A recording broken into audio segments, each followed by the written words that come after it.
Boa noite a todos.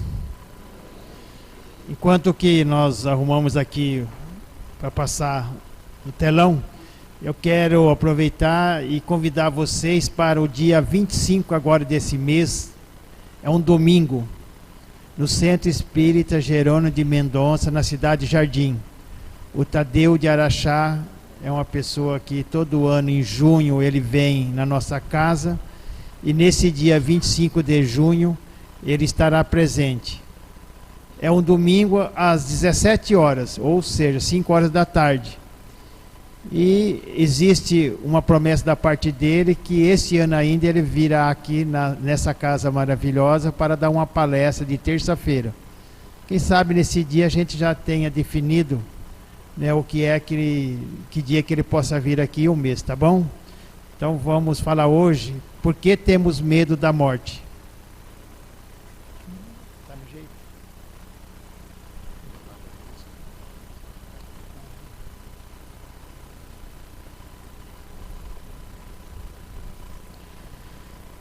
Bom,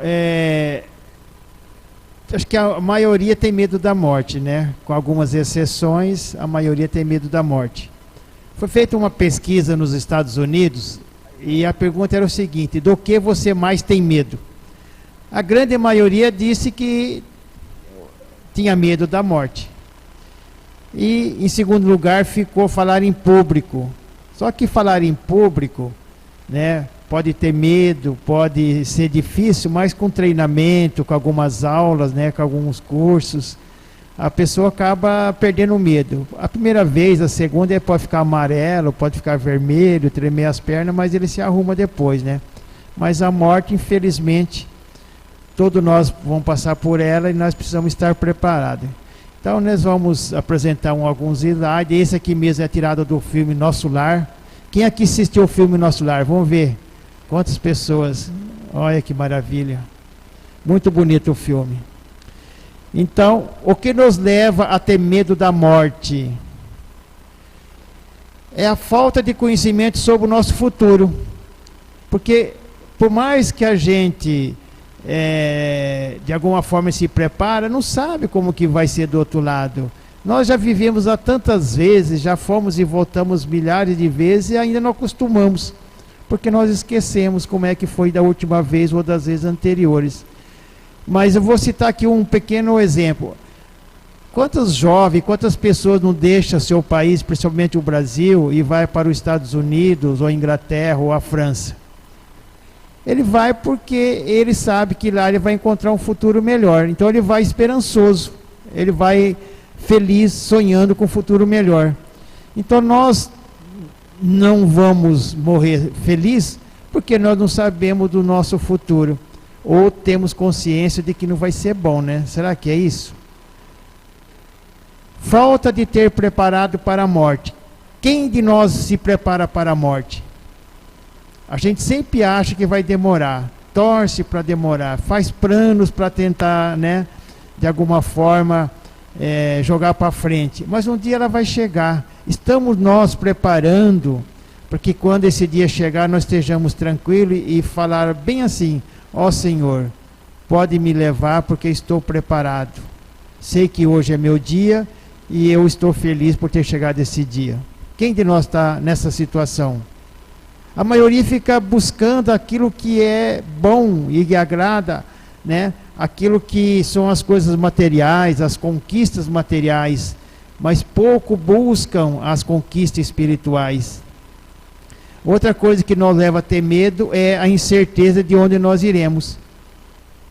Existem infinitas possibilidades, desde o umbral até numa colônia muito boa, talvez como o Nosso Lar, como mostrou logo no comecinho. Mas nós estamos preparados para ir numa boa colônia? Ou nós, mesmo julgando que somos preparados, que somos cristãos de verdade, será que nós temos certeza que nós estamos certos? Se nós tiver um pouquinho de dúvida, pode ter certeza que a dúvida é grande. Porque para ser um bom cristão e morrer de uma forma a ir para um lugar bom, isso é possível, mas depende de muito esforço, de muita dedicação, de muita humildade e de muito trabalho no bem. O apego aos bens materiais é outra coisa que nos leva a ter medo da morte. Porque a maioria das pessoas tem apego a coisas até que não faz sentido, você entendeu? Dizem que as pessoas que não têm nada têm apego ao ferro de passar roupa. Aqueles que têm um pouquinho mais, talvez seja um automóvel ano zero, um automóvel melhor, saiu, era o Honda, agora é o Corolla e assim por diante. Aqueles que têm muitos bens, porque querem ainda amontoar muito mais bens. Existe outro também detalhe, tem pessoas que é muito apegada à família. Ela não consegue se ver sem a família, sem a presença da família.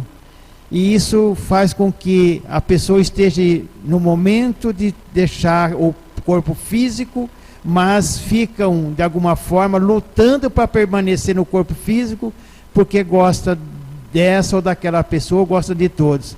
E alguns até por ciúme, né? Quantas pessoas que não querem morrer de medo que a esposa ou o esposo vai casar com outra? Aí aquele desespero, infelizmente não vai ter jeito. Mas o que é a morte do corpo físico? Porque morre o corpo físico, o espírito não vai ter nenhuma consequência, ele vai continuar vivo em outra dimensão, com outra roupagem, mas ele vai continuar vivo. Mas o corpo físico é que vai morrer. E nós não somos o corpo físico, esse que é a grande vantagem, esse que é a grandeza de Deus deixou em nós. Porque nós ainda não sabemos tratar o espírito como ele deve ser tratado. Nós não falamos assim, meu corpo físico. Tem gente que fala, meu espírito é assim. Olha, o espírito não é um acessório, o espírito é o principal, o acessório é o corpo físico. E o corpo físico, para o espírito, é como... Hoje eu estou com essa camisa azulzinha. Ontem eu estava com a camisa cor-de-rosa, amanhã talvez eu vou estar com uma branca.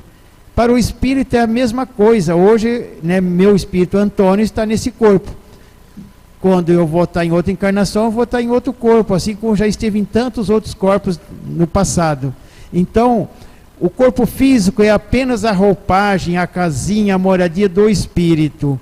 E nós não devemos sim cuidar do corpo físico, ter um carinho especial. Não é porque a casinha um dia ela vai apodrecer e vai ser enterrada que eu vou desprezar. Não. Temos que ter toda a higiene necessária, cuidar da saúde, fazer com que nós espírito que somos, tenha alegria de estar nessa casinha que somos nós. Porque se a pessoa desprezar onde mora, é a mesma coisa de uma pessoa que não carpa o seu quintal, para entrar lá tem que fazer um trilho, né? Dentro de casa tudo sujo, é a mesma coisa. Então o corpo físico é para o espírito, o que a nossa casa é para nós encarnados. A morte do corpo físico é o esgotamento total do princípio vital que alimenta o corpo físico. É que anima o corpo físico. Aí nós estamos vendo aí duas fotos de uma pessoa deitada e ele mesmo já subindo. Então, na verdade, por que é a mesma pessoa? Porque o espírito, ele é revestido do perispírito. O perispírito é a cópia, um xerox, corretamente igualzinho em tudo do corpo físico. Se eu desencarnar daqui 2 semanas, e um dia eu vier aqui no centro de vocês para assistir uma palestra, e algum médium vidente me ver, vai ver como eu sou. Não é porque eu morri que eu vou perder a minha roupagem, ela vai ser sempre igual. Há espíritos de ordem elevada que pode sim mudar de roupagem, mas isso é de ordem elevada. Ou muito atrasado, que vai se revestir de uma roupagem para assustar, para impor poder, para mostrar que é poderoso. Há espíritos que têm a forma de certos animais, mas isso é um outro assunto. Essas formas ele adquiriu através da sua própria mente, ou por imposição de uma mente poderosa que fez ele se transformar numa roupagem diferente. Mas a grande maioria vai ser sempre igualzinho o que era quando estava no corpo físico. E esse esgotamento do princípio vital faz com que o corpo, não tendo mais condições de manter vivo, ele vai de alguma forma deixar de existir, ele vai chegar à morte. Mas o que é o princípio vital? É o tônico da vida, a energia responsável para a matéria estar viva. Se nós não tivermos condições de reter o nosso princípio vital, nós morremos. O corpo físico morre sem o princípio vital. Nós sabemos que nós temos chakras ou centro de força. Os pensadores orientais falam em chakras. O André Luiz, no livro Missionário da Luz, logo no comecinho, acho que na terceira lição, ele falou de centro de força, que são 7. Esses centros de força, eles comandam um conjunto de órgãos na sua região, né? Começa desde o genésico, vai parar até no coronário. E ali eles comandam. Quando, né, um desses centros de força não consegue mais ter a energia necessária para manter aqueles órgãos vivos, os órgãos param de funcionar, e dependendo da gravidade, ele não tendo mais condições de continuar gerando a energia para se manter vivo, vai emprestar do chakra vizinho ou do centro de força vizinho. Esse centro vizinho pode fornecer, mas diante da gravidade, se não conseguir, ele também morre, ele deixa de funcionar. E assim sucessivamente, e ocorre a morte do corpo físico. Não significa que a morte do corpo físico, o espírito já expulsa imediatamente do corpo físico, que é um outro momento da existência. Aqui nós vimos aqui uma pessoa com um hábito bem saudável, né? Você pode ver que não tem nenhum espeto de carne aqui, não tem nenhuma cerveja. Ela está com frutas, legumes e um copo de água. Essa seria a nossa comida saudável para manter o nosso tônico de vida em boas condições. Mas nada proíbe, nada impede de a pessoa ter outro hábito. Cada um vai ter resultado daquilo que ele está plantando. Quando termina a morte do corpo físico? Quando termina a morte do corpo físico? Quando se esgotar todo o princípio vital que anima o corpo. Se nós... Aqui nós vemos aqui, ó, o espírito sendo expelido do corpo físico por conta da morte do corpo físico. Esse cordãozinho que nós estamos vendo aí, acho que todo mundo sabe como chama esse cordão, né? Quem arrisca o nome desse cordão? Esse é o chamado cordão de prata, que une o perispírito ao corpo físico. Quando nós estamos dormindo, que nós sonhamos, nós saímos do corpo. E nosso elo com o corpo é através do cordão de prata. Assim que a gente retornar, esse cordão de prata vai sendo recolhido. Se nós saímos de noite para ir participar com um grupo de espíritos desencarnados, fazer um trabalho assistencial, os espíritos têm condições de saber que nós não somos desencarnados como eles, que nós não somos espíritos, que nós somos espíritos encarnados, por conta do cordão de prata que se torna visível para os espíritos que têm conhecimento. Como o espírito se sente durante o processo da morte? O espírito se sente, né, durante o processo da morte. A gente não estamos falando do corpo físico, estamos falando do espírito. Nesse momento há inúmeras possibilidades. Para os que tiveram uma vida reta, uma vida na qual ele fez tudo certinho, é um alívio. Por que é um alívio? Porque o espírito, ele se sente muito mais liberto, em condições favoráveis, ele tem a sua inteligência, a sua visão se dilata, ele se torna fácil de locomoção, e estando num corpo na qual, com o passar dos anos, vai se desgastando, nós ficamos limitados nos nossos movimentos. Muitos de nós na velhice, depois dos 80, 90 anos, ou até, né, alguns um pouco mais, outros até um pouco menos, precisamos de ajuda para tudo.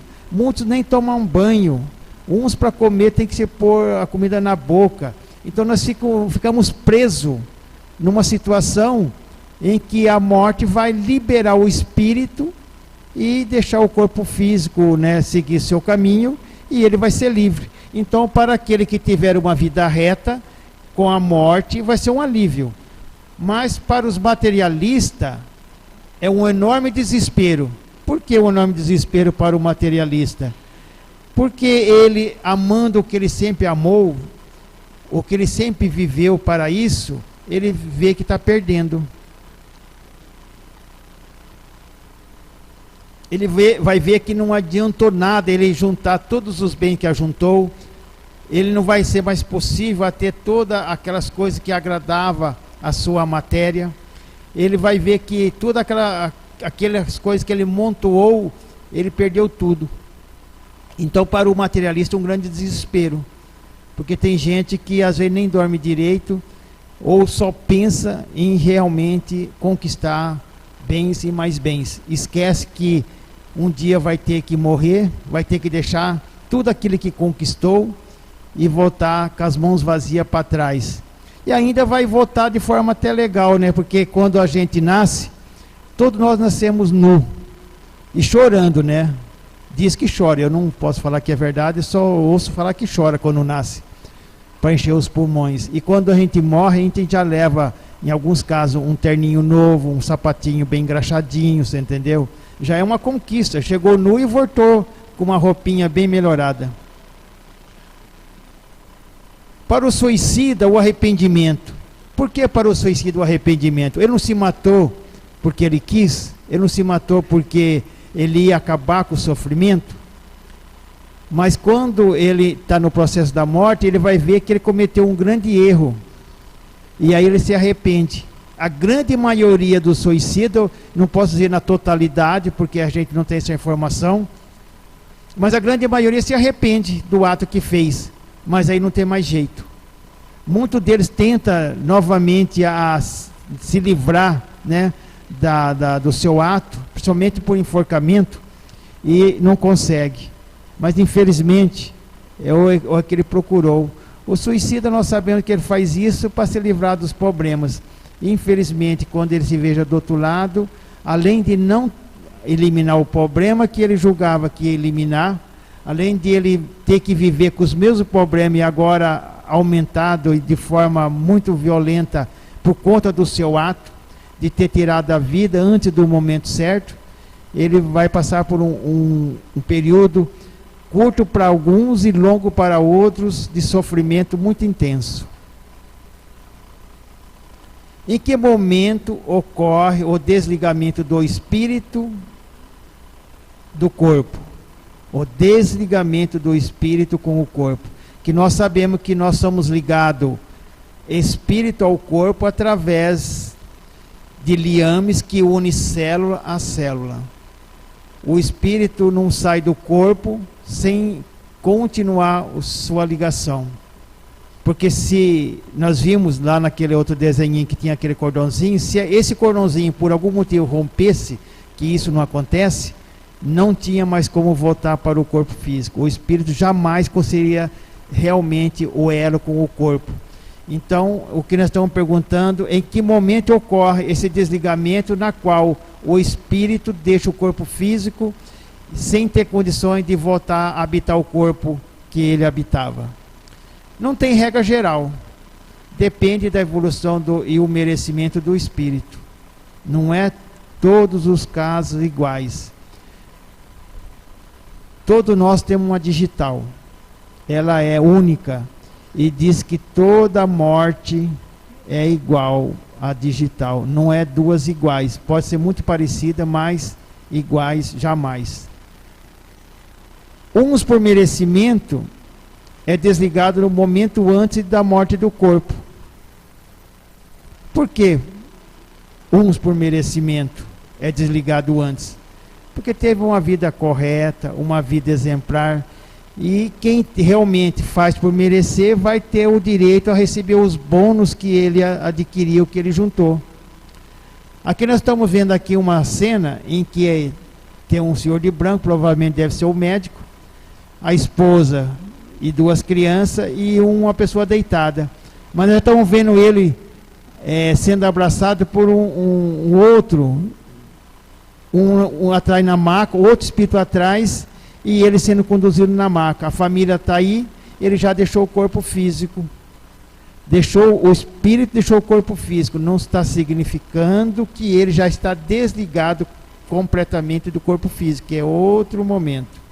Mas o corpo físico às vezes está em um determinado momento e o espírito já desligou do corpo físico. Outros, por merecimento, fica ligado ao corpo por vários dias.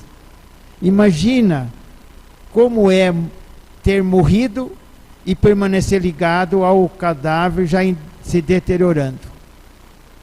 Tem um livro, que eu não recordo qual é o nome desse livro, do André Luiz, escrito pelo Chico, que o André, juntamente com mais 2 companheiros, passaram num cemitério, e no cemitério tinha uma senhora sentada na cova dela lá, chorando e pedindo misericórdia, pedindo ajuda. Aí os colegas do André passou e nem deu bola para a mulher. Aí o André falou assim: nossa, mas que falta de caridade de vocês, a mulher está chorando, pedindo clemência e você nem dão bola. Aí o instrutor do André, porque todos os livros o André tem um instrutor, o instrutor, ele mais um ou mais 2. Aí o instrutor falou para ele: olha, André, nós não podemos fazer nada com essa senhora. Mas como? Ela está pedindo por misericórdia, está pedindo para ajudar ela. Falou assim: não podemos, ela tem que ficar aí mais um pouco. Esse pouco podia significar poucas horas ou poucos dias. Mas por que? Perguntou o André. Falou assim: porque ela é muito materialista. E as filhas dela já repartiu tudo que ela tinha, os vestidos, os sapatos, as joias. Se soltar ela daqui, desligar ela desligar os liames que unem ao corpo e ela correr para casa, ela vai fazer um maior inferno na casa dela, porque ela não concorda com aquilo que as filhas fizeram. Então, quem trabalha em trabalho mediúnico tem a oportunidade também de, em certo momento, conversar com alguém que fala que ele sente os bichinhos comer, que ele está se deteriorando e ele está preso ao cadáver. É exatamente por isso. As pessoas materialistas, as pessoas que têm muito apego à família, ela tem dificuldade de receber o direito de ser desligado imediatamente à morte. Somente aquelas pessoas que, através de uma morte muito violenta, isso ocorre, o desligamento momentâneo, e aquelas pessoas que têm por bem adquirido o direito de morrer serenamente. A maioria do desligamento se processa no mesmo momento da morte. A maioria, veja que coisa boa. A maioria, na hora da morte, já está sendo feito o processo do desligamento que une o corpo físico ao perispírito. O desligamento sempre é realizado por espírito preparado na tarefa. Mesmo aqueles espíritos que estão desencarnando, perversos, que vão ser imediatamente conduzidos para os umbrais ou serem imediatamente, de alguma forma, presos por inimigos, mesmo esses, os espíritos preparados, Deus nos concede essa misericórdia de fazer o desligamento, após o desligamento entrega a ele a própria sorte. Aí ele vai para onde exatamente ele sempre cultivou a sua mente, ou sempre onde seu coração esteve, mas ele recebe essa ajuda no momento. Por onde começa o desligamento dos liames que une o corpo ao espírito? Por onde começa? Vocês têm uma ideia por onde começa? Nunca ouviram falar? Ninguém quer arriscar? Se começa pelo dedão, pela cabeça, para os pés? Você está preparado, hein? Sempre começa pelos extremos, pelos pés e pelas mãos. O desligamento, viu, gente? Mas existe até uma coerência. O doutor que está aí, ele pode até confirmar. Tem pessoas que falam assim: nossa, o doentinho está lá na cama e está com os pés tão frios, as mãos tão frias, vamos pôr um cobertor que vai dar uma aquecida, fazer uma massaginha para dar uma aquecida. Essa parte é exatamente aonde, por ser o extremo, aonde a circulação também já não alcança, os órgãos deficientes não conseguem mandar o sangue, fazer a circulação ir e vir. e ali começa a esfriar. Mas é por ali que começa o desligamento. Não tem nada a ver com esfriar, viu? Porque se fosse assim, aquela mulher que estava enterrada lá no cemitério já devia estar bem geladinha e nada desligou. Mas é por ali que começa. E acredito, não tenho assim condições de afirmar, termina na cabeça. As pessoas virtuosas podem até acompanhar o seu próprio desligamento em condições de consciência plena. Exemplo, Jacó. Esse Jacó que não tem nada a ver com o Jacó lá atrás da Bíblia, viu gente? Esse Jacó aqui é recente, é um Jacó mais moderno, vamos dizer assim. No livro Voltei. Quem já leu esse livro? Voltei, Irmão Jacó. Quantas pessoas aqui leu esse livro? Uma pessoa só, duas pessoas. Tem gente que faz assim, estica o braço para a gente dar uma levantada. Há uns 10 leram o livro Jacó, Irmão Voltei. Nesse livro ele relata, só que o Jacó era uma pessoa que tinha merecimento, tá? Ele usou esse nome Jacó para não dizer o nome verdadeiro dele, é apenas um pseudônimo. Ele era do Rio de Janeiro, era espírita, ele tinha um grande trabalho realizado no Rio de Janeiro, e no livro ele relata que estava um dia, né, a mulher fazendo crochê sentada no sofá e ele deitado no sofá. E aí ele deu uma cochilada, né? Quem que não gosta de cochilar no sofá, né? Somente depois de aposentado, que a pessoa não tem tanto que correr atrás do trabalho, deita lá, dá aquela cochiladinha. E ele deitou lá, estava cochilando, de repente ele acordou e viu um pessoal em volta dele. Falou, o que está acontecendo? Ele falou assim, calma, você está desencarnando. Mas eu estou desencarnando, está desencarnando. Ele falou assim, nós estamos desligando você. Aí fizeram o desligamento completo. A mulher, né, viu que ele não se mexia mais, ela acho que estava intertida no crochê dela lá, pôs a mão nele e já estava geladinha. Falou, nossa, morreu, né? Mas tudo bem, até aí tudo bem. Mas o importante foi que o Jacó pediu, ou os espíritos, né, não lembro se foi um pedido dele ou foi os espíritos que pediu a ele se ele pudesse fazer isso, foram com ele de forma consciente e ele passou na praia, numa das praias do Rio de Janeiro, porque ele fala que a energia do mar é muito importante para um espírito que está desencarnado, imediatamente desencarnado. Então, quando nós que estamos aqui desencarnar, né, acredito que a gente não vai, né, ver os outros desligando a gente. Mas se a gente lembrar de dar uma passadinha na praia, será bom, viu gente? Aí põe o pé na água, vê se você sente a água, você entendeu? Nós temos medo da morte, mas morrer é muito simples, gente. É a mesma coisa que sonhar. A gente não sonha de noite? Não vai para o lugar, encontra pessoas queridas, encontra lugares que nós já vivemos ou que nunca vivemos, mas parece que aquilo é tudo real, tudo muito conhecido, muito familiar da gente. É a mesma coisa morrer, não muda nada. Aí só que quando a gente acorda, a gente se sente que está na cama, né? Mas eu sempre falo assim, quando tem oportunidade, que caso a gente um dia acordar e tem dúvida que está vivo ou está morto, levanta bem devagarzinho, né? Não precisa ter pressa, não precisa ter medo. E vai até a porta do quarto. Geralmente a gente tem o hábito de dormir com a porta fechada. Aqui no sul acho que é assim, no Nordeste não é não, viu? No Nordeste as pessoas costumam dormir com a porta mais aberta, que ela é muito quente. Então você vai na porta, a porta está fechada, aí você pega e, né, espalma a mão. Se a sua mão bater na porta, você sentir que bateu na porta, você ainda não pode ter certeza que está vivo, tá? Aí você fecha a mão e dá 3 pancadinhas. Se você escutar o barulho das pancadinhas, pode voltar para a cama e dormir de novo que você está vivo. Agora, se você enfiar a mão na porta e a mão entrar, você já começa a ficar com dúvida. Mas também não precisa ficar desesperado. Ah, eu morri e sair gritando. Não. Aí você faz o seguinte.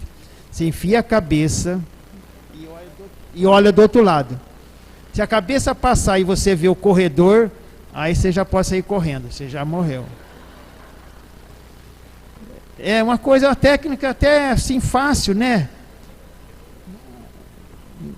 Não precisa ter assim tanto desespero por causa da morte. Para quê? Vai nascer de novo, né? E mais bonito. Sabe por que a gente vai nascer mais bonito? Porque as primeiras encarnações que nós tivemos aqui no planeta, a gente era muito feio. Imagino que naquele tempo que não tinha, né, condições de ter um cobertor, nada, a gente era muito peludo, por conta de ter que suportar o frio. Olha, hoje estão ficando bonitões, entendeu?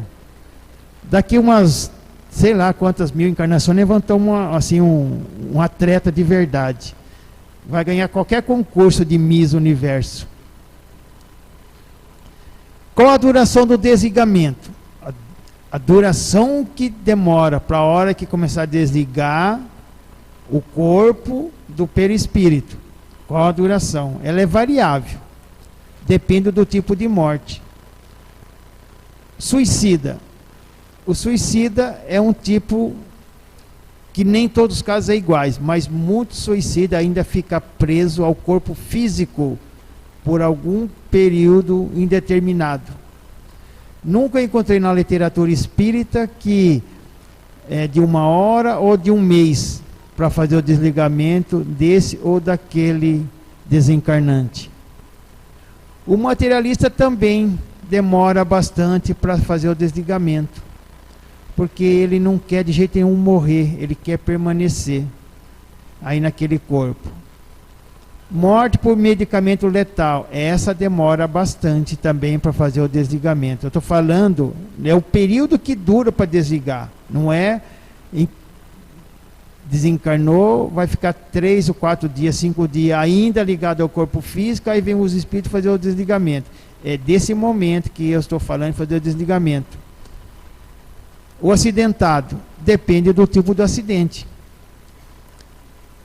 Conforme o acidente na qual não sobra, o pedaço maior tem lá 20 centímetros de tamanho. Esses homens bombas, que explode tudo, né? Um acidente muito violento. Esse dia eu estava no WhatsApp contando uma historinha do Divaldo com um homem que se jogou na frente do trem e o trem destruiu ele. É um caso também que não tem como o corpo físico assegurar nada. Então o espírito é expulso imediatamente do corpo físico, porque não tem aonde ter algum elo ligando. Eu sei de um caso real e verídico de um conhecido, né, não era amigo, era conhecido, que um caminhão explodiu e jogou ele para cima, diz que foi mais de 100 metros para cima. Aí quando ele caiu lá de cima para baixo, foi juntando os pedacinhos, diz que não deu 1/4, 1/3, 1/5 do que era o seu corpo verdadeiro. Uma semana depois acharam um braço 200 metros longe, não, um braço não, um pedaço da mão. Então, não tem como ter ali um desligamento sereno. É imediatamente. Aqui nós temos aqui o espírito que já saiu do corpo físico, mas ainda está ligado pelo cordão de prata. Então, ele pode, né, de alguma forma, já estar livre do corpo físico, não totalmente livre, porque ainda está ligado. Se percebe que aí tem uma pessoa já chorando que já percebeu que ele desencarnou. A morte repentina, infarto, parada cardíaca, é outra também que demora, porque o corpo ainda conserva muita vitalidade. É diferente de uma morte de doenças graves, o câncer, por exemplo, que todo dia morre um pouquinho, todo dia morre um pouquinho. Então, quando desencarna, o corpo físico não tem mais nenhuma força para resistir o espírito. Ele, provavelmente, o espírito talvez até saia antes dele dar o último suspiro, ou se ficar preso vai ser por pouco tempo, por conta do sofrimento, e na qual o sofrimento faz com que a gente acaba quitando as nossas dívidas. Morte cerebral é outro caso também de demorar bastante. Em alguns casos a morte cerebral já existe, se desligar os aparelhos o corpo morre e se mantém vivo através dos aparelhos. Então também é um desligamento um pouco mais demorado que a normal.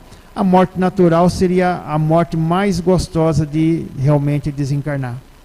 porque nós morremos de forma serena, de forma tranquila, não há sofrimento, não há angústia.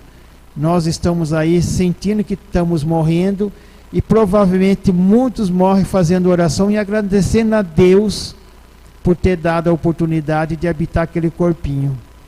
Olha, né? Imagina que aqueles espíritos já em condições razoáveis olham para o corpo e agradecem de ter suportado tantos anos o espírito preso àquela matéria.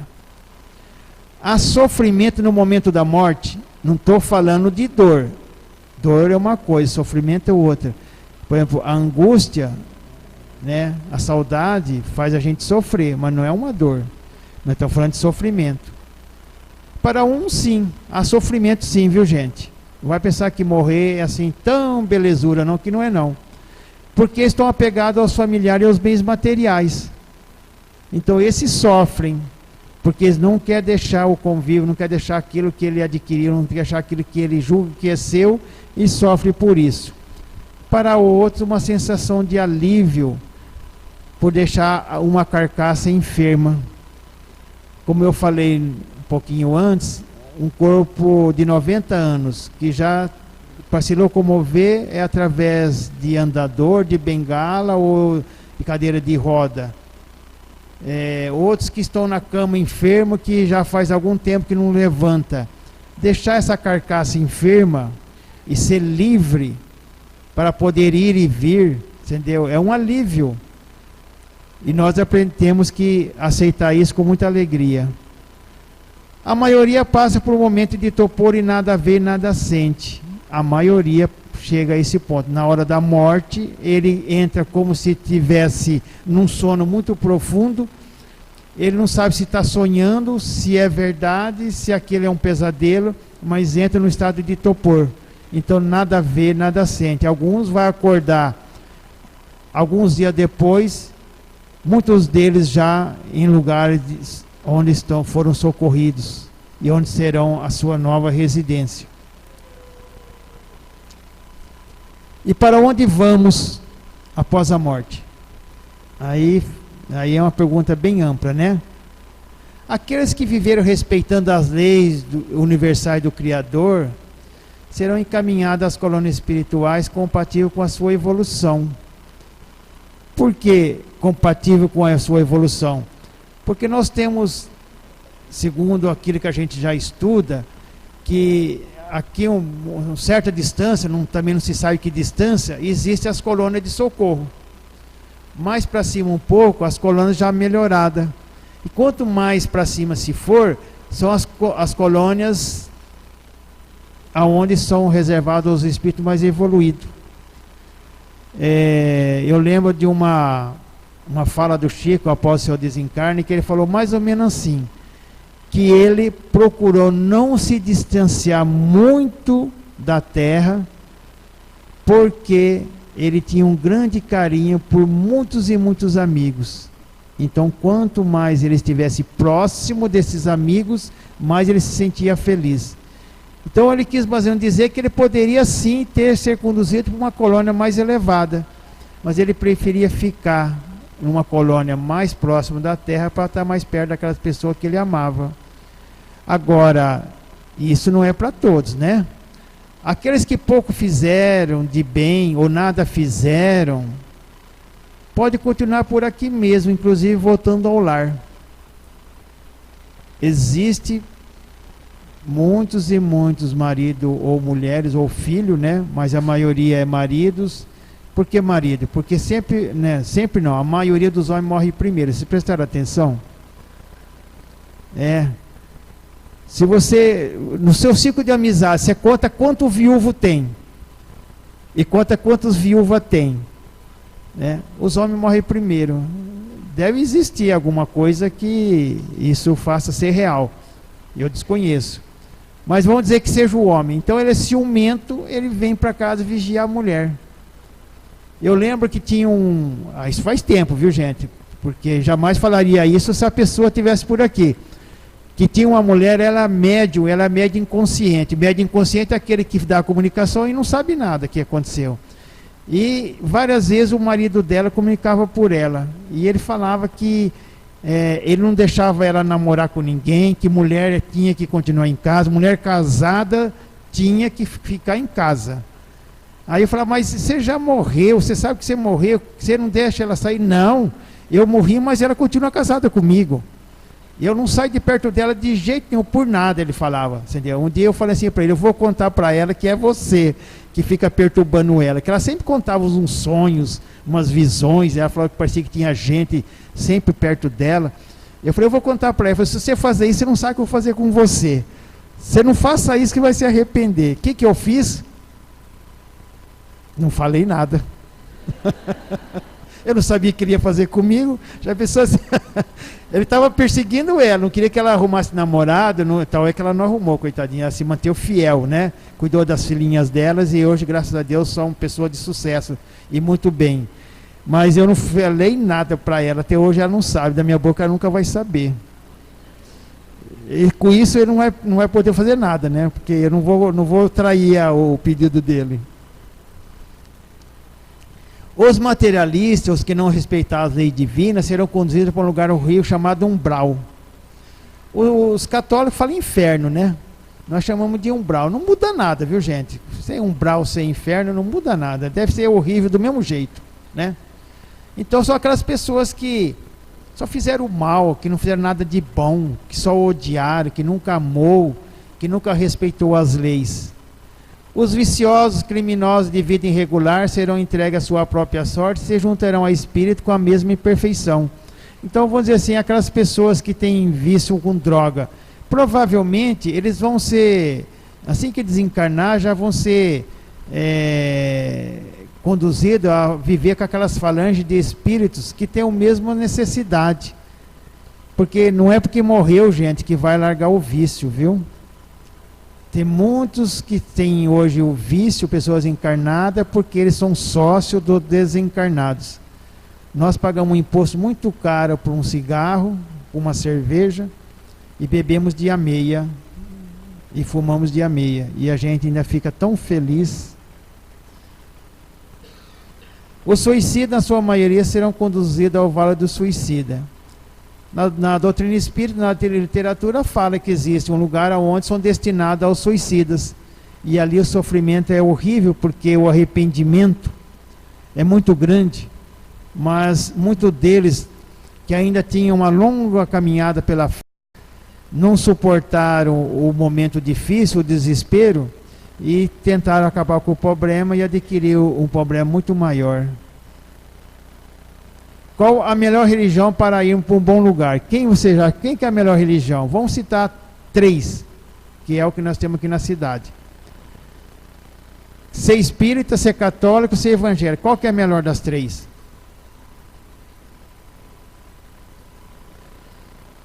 Não tem? Oi? A que faz melhor? Olha, gente, é a que faz melhor, tá certo. Cada um está no momento que mais lhe agrada. Então nós não podemos criticar o católico e nem o evangélico. Eles estão aonde eles se sentem bem. Mas para alcançar o direito de ir para um lugar bom após a morte, não precisa ter nem religião. Precisa ter atitudes do bem. Tem um caso, não sei se está aqui. Não tem religião, melhor nem pior, depende da sua plantação. Exemplo, Mohamed. Aí tem um homem semeando aí, né? Então, esse caso aqui está do irmão X. Ele fala mais ou menos assim, que tinha um senhor que morava no Oriente Médio, pelo nome, né? Só pode ser daquela região. E que desencarnou e foi para uma colônia de católico. Um dia, a pessoa que era o responsável, né, o diretor daquela colônia, pegou um grupo e falou assim, olha, vocês agora vão fazer determinado serviço em tal lugar. Aí foi o grupo e o Mohamed foi junto. Porque quando a gente morre, não precisa acreditar e sonhar que vai ficar do outro lado ouvindo música de órgão, tocando harpa, debaixo de uma árvore, você entendeu? Assobiando, cantando, nada disso. Vai continuar trabalhando. Talvez muito mais do que aqui. Isso para os que têm vontade de trabalhar. Os preguiçosos provavelmente vai ficar deitado esperando as coisas acontecer e não vai acontecer. Aí o Mohamed foi com esse grupo e lá eles começou, os católicos, citavam certas passagens de Jesus, né? Naquela passagem, naquela parábola, tal, Jesus falou isso, né? Jesus assim, Jesus assim. E aí, coitadinho, o Mohamed, muito inocente, chegou em um e falou assim: escuta, vocês falam tanto desse nome Jesus, quem foi esse homem? Eu nunca ouvi falar desse homem. Aí o companheiro veio de pegar e explicar para ele quem era Jesus. Ele falou assim: você não sabe? Ele falou: não, não sei, amanhã eu te falo. E emburrou e foi embora, não falou mais nada. Chegou lá, em vez de ele, né, junto com os outros, descansar ou, né, fazer uma refeição, que eu não sei se, né, depende do grau, que não precisa nem ter refeição mais, né? Ainda existe quem morre e ainda precisa de comer, mas tem aqueles que já se alimentam pela respiração. Isso está no nosso lar. Lembra que foi uma batalha muito grande do diretor do nosso lar por conta das pessoas que chegavam lá e só queria, né, pensar em comida. Aí ele chegou no diretor e falou assim: você não sabe da maior que eu descobri hoje. Ele falou: o que você descobriu? Assim, tem uma pessoa que está no lugar errado. Como lugar errado? Não, eu vou te contar. Aí ele contou a história. Aí terminou, ele falou assim: o que você acha? Ele falou assim: olha, o que eu acho, amanhã vocês vão para o mesmo lugar e ele vai junto com vocês. Aí você chega nele e pergunta o que ele fazia e onde que ele morava. Aí já logo que começaram a trabalhar, ele encostou no Mohamed e começou a fazer pergunta. Aí o Mohamed contou que ele morava num ponto que tinha uma cidade grande de um lado e do outro, e o caminho que unia as duas cidades passar em frente à loja que ele tinha. Aí ele vendia coisa de comer, vários tipos de artigos, tinha uma pousada, dava refeição, e as pessoas passavam aí, se alimentavam, dormia e ia embora. Vendia também e comprava, e assim ele tocava a vida. Mas aqueles que não tinham dinheiro, ele dava de comer e dava pousada de graça. Se tinha um doente, ele falou que ele cuidava do doente até ficar bom, e assim que o doente ficasse bom, ele liberava o doente seguir a caminhada e não cobrava nada. Então a vida toda ele falou: eu fiz isso, talvez que eu não cresci. O que eu tinha quando comecei, eu tinha quando eu morri. Aí, à tarde ele veio e falou para o diretor: olha, o Mohamed falou isso. Falou assim: então, você imagina se ele conhecesse Jesus, o que ele não faria. Então não precisa ter religião, gente, é as nossas atitudes, é aquilo que nós fazemos no dia a dia. Que adianta, eu orador, estou aqui falando para vocês, feliz por estar aqui, agradeço a oportunidade do convite, que eu me sinto feliz fazendo isso, transmitindo um pouquinho que eu sei, mas chega em casa, tratar mal a minha família, amanhã encontrar uma pessoa na rua pedindo uma ajudinha, e eu virar a cara ou mentalizar coisa ruim. Não é assim. Precisamos de fazer a boa plantação para colher a boa colheita. O que fazer para ir para uma boa colônia? Respeitar as leis divinas, perdoar sempre, amar a todos os semelhantes, indistintamente de raça, cor, religião. Se fazer tudo certinho, né? Talvez, né, não vai para o nosso lar, porque ele disse que o nosso lar fica no Rio de Janeiro, mas deve ter colônias por aqui na nossa região muito bonita também.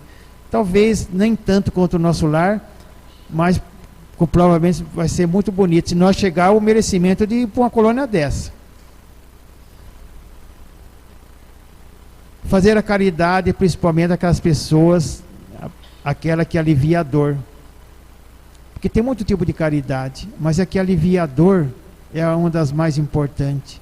Aquela que orienta a pessoa a seguir um bom caminho. Aquele que o seu exemplo faz com que ela mude de comportamento, porque vê em você o espelho que ela precisa ser. Ela vê você uma pessoa feliz. Se ele é feliz fazendo assim, eu fazendo como ele, vou ser feliz também.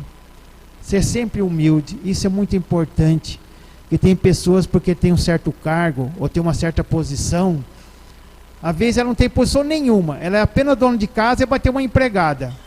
Ela é orgulhosa. O marido paga, ou ela paga a empregada com muito sacrifício, mas é orgulhosa, entendeu? Isso seria a orgulhosa assim, do nível mais baixo. Mas tem pessoas que estão num cargo importante, que o orgulho não deixa ele olhar para as pessoas com um sorriso nos lábios, com alegria no coração. Ele olha com superioridade. Ter uma fé racional. Porque tem gente que não tem fé racional, tem uma fé cega.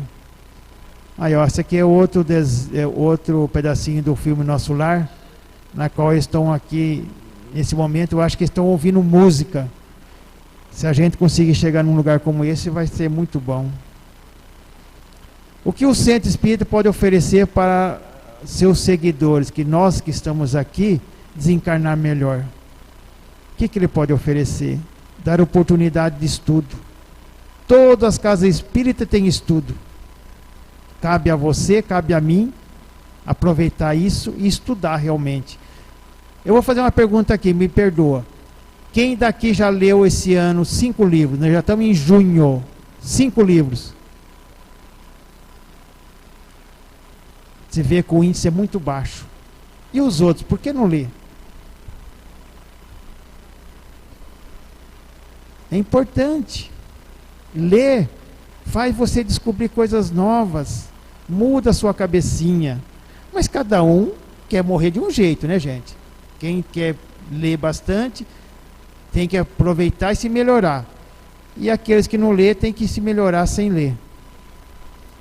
Oferecer frente de trabalho gratuita aos interessados. Quer dizer, não pagar nada e nem o interessado também pagar.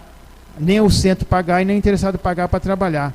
Aqui eu imagino que tem a padaria, eu sei que tem. Né, eu sei que tem ali o bazar, que faz brechó. Tem pessoas que dão passe. Né? É um trabalho.